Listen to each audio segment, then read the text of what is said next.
हम लोग चैप्टर कौन सा पढ़ रहे थे? कंबसन। कंबसन पढ़ रहे थे। कंबसन का मीनिंग क्या बताए थे?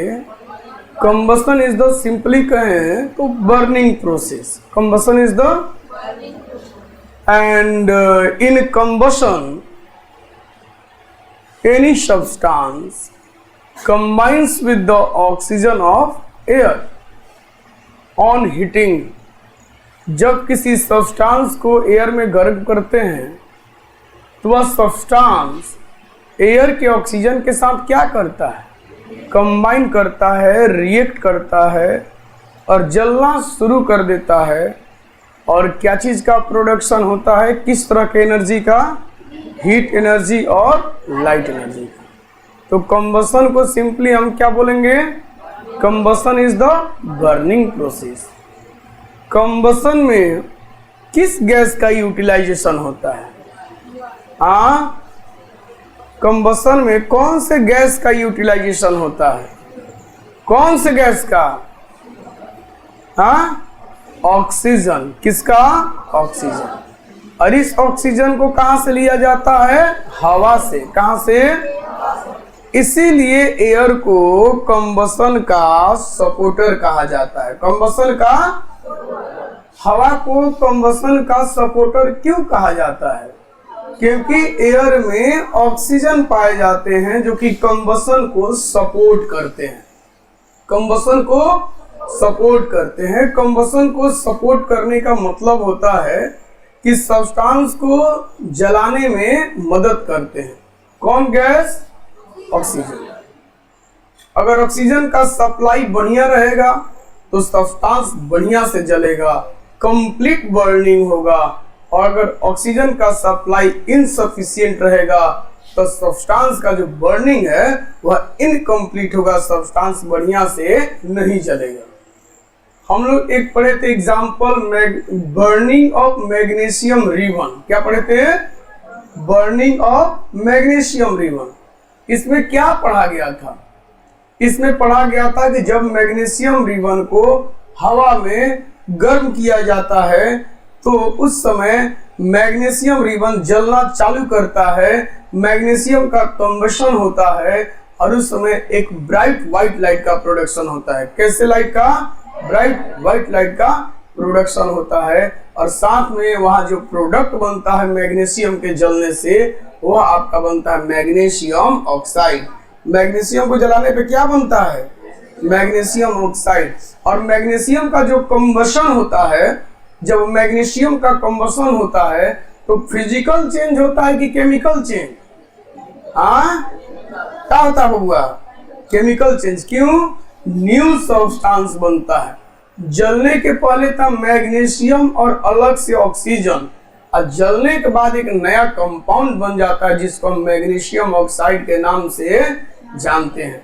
और मैग्नीशियम ऑक्साइड, जब मैग्नीशियम के जलने के बाद जब मैग्नीशियम बनता है तो लिक्विड के फॉर्म में होता है कि गैस के फॉर्म में होता है कि सॉलिड पाउडर के फॉर्म में होता है? पाउडर के फॉर्म में होता है। किस फॉर्म में होता है? पाउडर के फॉर्म में। और पाउडर का कलर कैसा होता है? व्हाइट। कैसा होता है? तो याद रहेगा ना, मैग्नीशियम ऑक्साइड का कलर कैसा? मैग्नीशियम ऑक्साइड का कलर कैसा? हो गया बबुआ। उसके बाद हम लोग चारकोल को जलाए थे। किसको जलाए थे? चारकोल में मुख्य रूप से कार्बन पाया जाता है। मुख्य रूप से क्या पाया जाता है? जब हम चारकोल को गर्म करते हैं ना हवा में, तो वह जो उसके अंदर कार्बन होता है वो हवा के ऑक्सीजन के साथ रिएक्ट करता है, कंबाइन करता है और एक गैस बनता है जिसको हम कार्बन डाइऑक्साइड के नाम से जानते हैं। और वहां लार्ज अमाउंट में हीट का भी प्रोडक्शन होता है और लाइट एनर्जी का भी प्रोडक्शन होता है।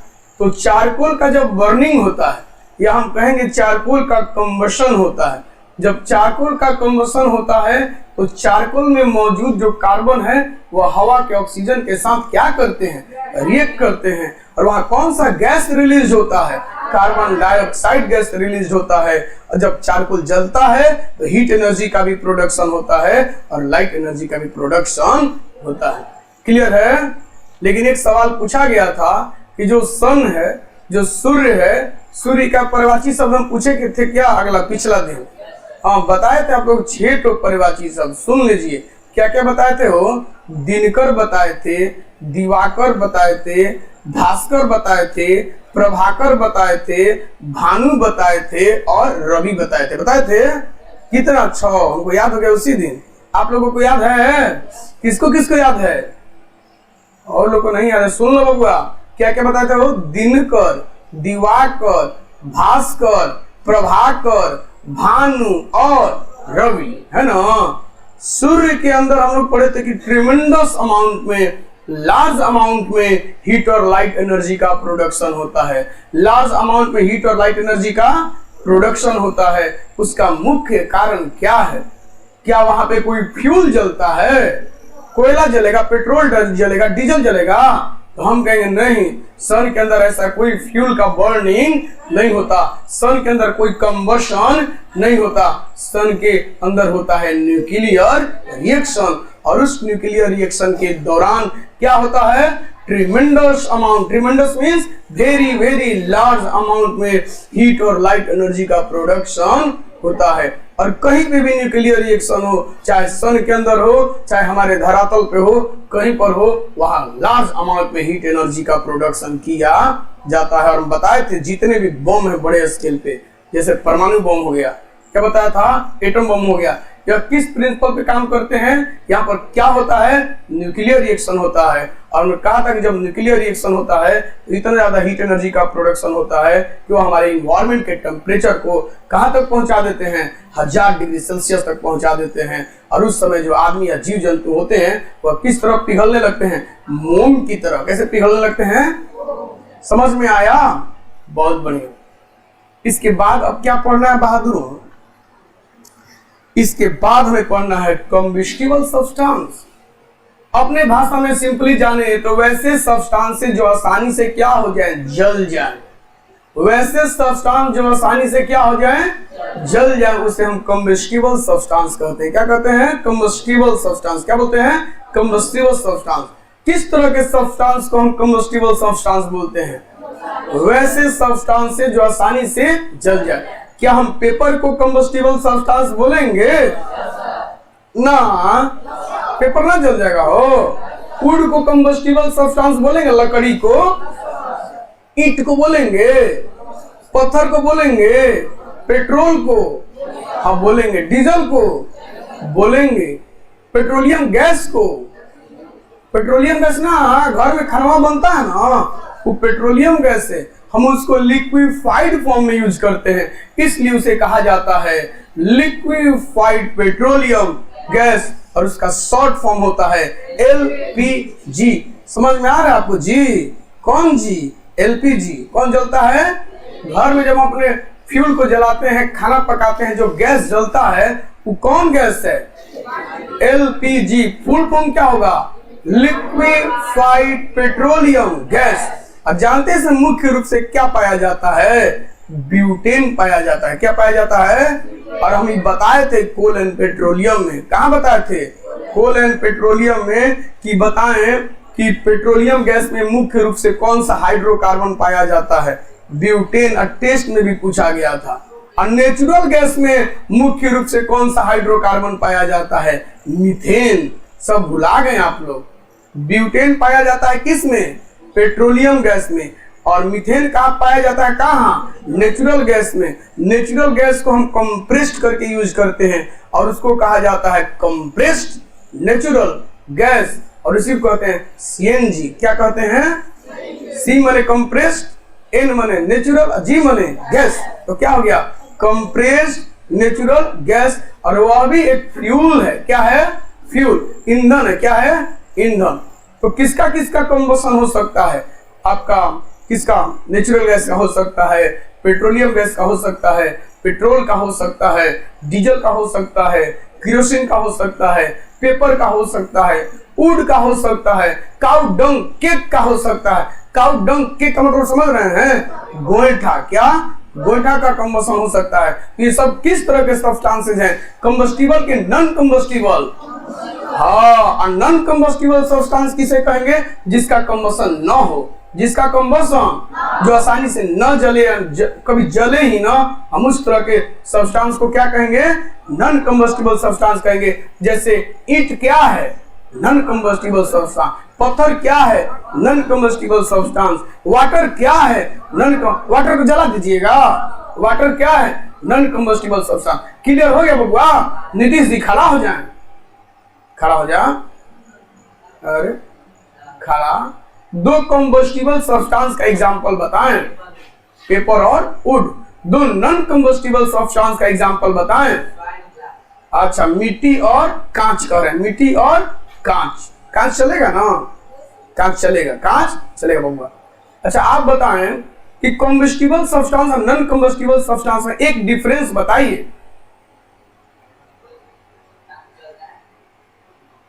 कंबस्टिबल सब्सटेंस जलता है, नॉन कंबस्टिबल सब्सटेंस नहीं जलता। और दोनों में और डिफरेंस पूछे ना तो दो एग्जांपल बता दीजिए। नहीं, पेपर, वुड कंबस्टिबल सब्सटेंस के उदाहरण हैं, और क्या बोलेंगे? मिट्टी, ईंट, पत्थर, ये सब क्या है? नॉन कंबस्टिबल सब्सटेंस के एग्जांपल है। बैठ जा बबुआ, बैठ जा। कौन कौन कंबस्टिबल सब्सटेंस को डिफाइन कर देंगे? ना करिएगा जी। वैसे सब्सटेंस जो आसानी से जल जाए उसे क्या बोलेंगे? और वैसे सब्सटेंस जो न जले उसे क्या बोलेंगे? कौन कौन? दो एग्जांपल बता देंगे, कंबस्टिबल, नॉन कंबस्टिबल। हाँ, कौन कौन? एक एक डिफरेंस बता देंगे। डिफरेंस का मतलब क्या? एक में है दूसरे में। क्लियर हो गया? अरे कंबस्टिबल हो गया, नॉन कंबस्टिबल भी हो गया। आगे क्या पढ़ना है विद्यार्थी? Necessary condition for combustion. Combustion के लिए नेसेसरी कंडीशन क्या होना चाहिए? 3 नेसेसरी कंडीशन दिया है। कितना? 3। पहला, presence of combustible substance. Presence of एक ऐसा सब्सटेंस होना चाहिए जो जल जाए। इन की ईंट को लिए हैं, उसका कंबशन करना चाह रहे हैं, कभी उसका कंबशन होने वाला नहीं है। तो किसी भी सब्सटेंस का कंबशन हो, इसके लिए नेसेसरी कंडीशन क्या है? पहला, कि वह सब्सटेंस खुद क्या हो? कंबस्टिबल हो। वह सब्सटेंस खुद क्या हो? कंबस्टिबल हो। यानी आपके हाथ में पेपर हो, वुड हो, काउडंग केक हो, पेट्रोल हो, डीजल हो, केरोसिन हो, ये सब क्या है? कंबस्टिबल सब्सटेंसेज हैं। तो सब्सटेंसेज कंबस्टिबल होने चाहिए। दूसरा, presence of supporter of combustion. Presence of supporter of combustion. Presence of supporter of combustion का मतलब होता है हवा का होना जरूरी है। हवा का होने का जरूरी है का मतलब है उसमें ऑक्सीजन होना चाहिए। हवा का ये ऑक्सीजन का होना जरूरी है। तो कितना पॉइंट पढ़े? 2।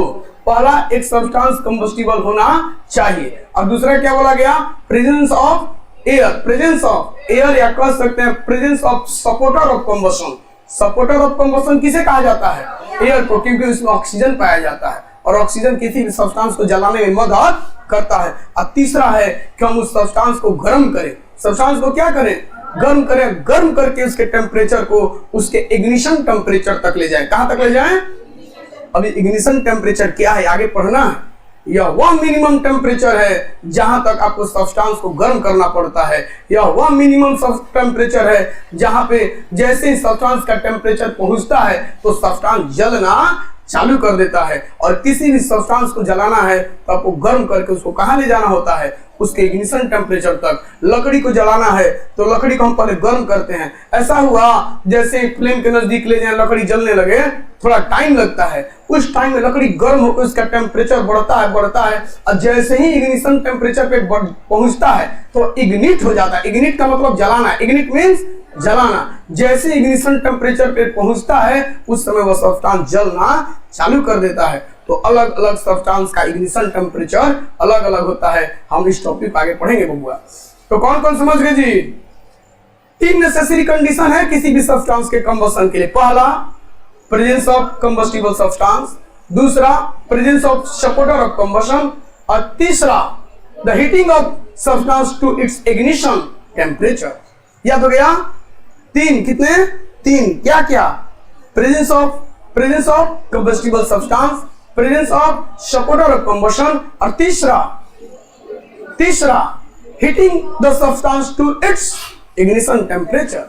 पहला कह रहा है जो सब्सटेंस आप लाए हैं वह कंबस्टिबल होना चाहिए, ऐसा होना चाहिए जो आसानी से जल सके। दूसरा, जब जलाना चालू करते हैं तो वहां पर हवा होना चाहिए, ऑक्सीजन होना चाहिए। और तीसरा कह रहा है कि हमें उसको गर्म करना पड़ेगा।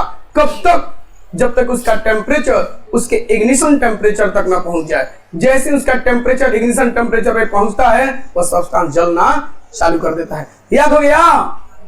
कंबस्टन के लिए कितने नेसेसरी कंडीशन? पहला प्रेजेंस ऑफ कंबस्टिबल सब्सटेंस, दूसरा presence of supporter of combustion यानी कि एयर, तीसरा heating the substance, heating the two it's. समझ में आया बबुआ? किनको किनको समझ में आया? Very very good. 5 नंबर में क्या कह रहा हो? जब जलते हुए चारकोल को, जलते हुए चारकोल क्या माने वुड भी ले लीजिए, जलते हुए पेपर को जब किसी कांच के बर्तन से, कांच का किसी भी बर्तन से, इसे लिखा है कांच के बर्तन से, ग्लास से ढक देते हैं। कांच इसलिए कह रहा है ताकि आपको फ्लेम देख सके अंदर जल रहा है कि नहीं जल रहा। जब जलते हुए चारकोल को या पेपर को कांच के बर्तन से ढकते हैं तो कुछ समय के बाद वह सब्सटेंस जलना बंद कर देता है। क्यों? तो जब हम ढकते हैं ना तो एयर का सप्लाई कट जाता है, एयर का सप्लाई कट ऑफ हो जाता है और वहां एयर का सप्लाई रुक जाता है तो वह सब्सटेंस जलना बंद कर देता है। यानी यह एक्सपेरिमेंट आपको बता रहा है कि किसी भी सब्सटेंस को जलाने के लिए हमें क्या चीज का जरूरत होता है? एयर का। यानी कहीं आग लगा है, क्या लगा है, और हमें आग को बुझाना है तो दिमाग में यह भी रखना होगा कि वहां किसी तरह से हम एयर के सप्लाई को क्या कर दे, कट कर दे। और आगे टॉपिक पढ़ना है कि आग को बुझाने के लिए हमें क्या क्या उपाय करना चाहिए। बहुत सारा उपाय है, उसमें से एक उपाय यह भी है कि हमें एयर के सप्लाई को कोशिश करना चाहिए कि क्या कर सके, काट सके, क्या कर सके, रोक सके, एयर के सप्लाई को रोक सके। समझे बबुआ? दूसरा क्वेश्चन 6 नंबर पढ़िए, क्या कह रहा है? कह रहा है किसी आदमी के कपड़े में आग पकड़ ले तो हम आग को बुझाने के लिए ब्लैंकेट का यूज करते हैं, एक झटका से उसको ब्लैंकेट से ढक देते हैं। क्यों?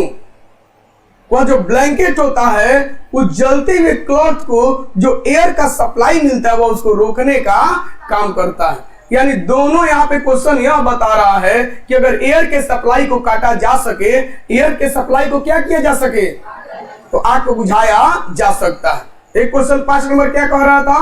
किसी जलते हुए चारकोल को जब हम कांच के बर्तन से ढकते हैं तो उस समय वह जलना बंद कर देता है। क्यों?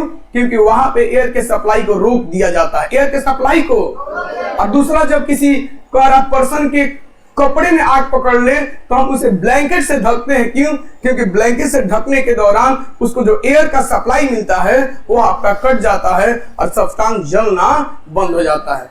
सोशल मीडिया पे देखिएगा, यूट्यूब पे कभी कभी दिखाता है सिलेंडर में आग पकड़ ले तो कैसे बुझाएं, ना दिखाता है, आता है एक्सपर्ट होता है तो दिखाता है कि हाँ आइए, अब भींगे हुए कंबल को लाता है, झटका से क्या करता है, लपेट लेता है और उस समय एयर का सप्लाई कट जाता है। 2 फैक्टर वहां पे काम करता है, एक तो एयर का सप्लाई रुक जाता है और दूसरा का पानी होता है, उसको ठंडा कर देता है, उसके टेम्परेचर को लो कर देता है, इग्निशन टेम्परेचर से कम टेम्परेचर पे ला देता है और दोनों फैक्टर मिलकर उस जलते हुए आग को क्या करते हैं, बुझा देते हैं। समझ में आया बबुआ?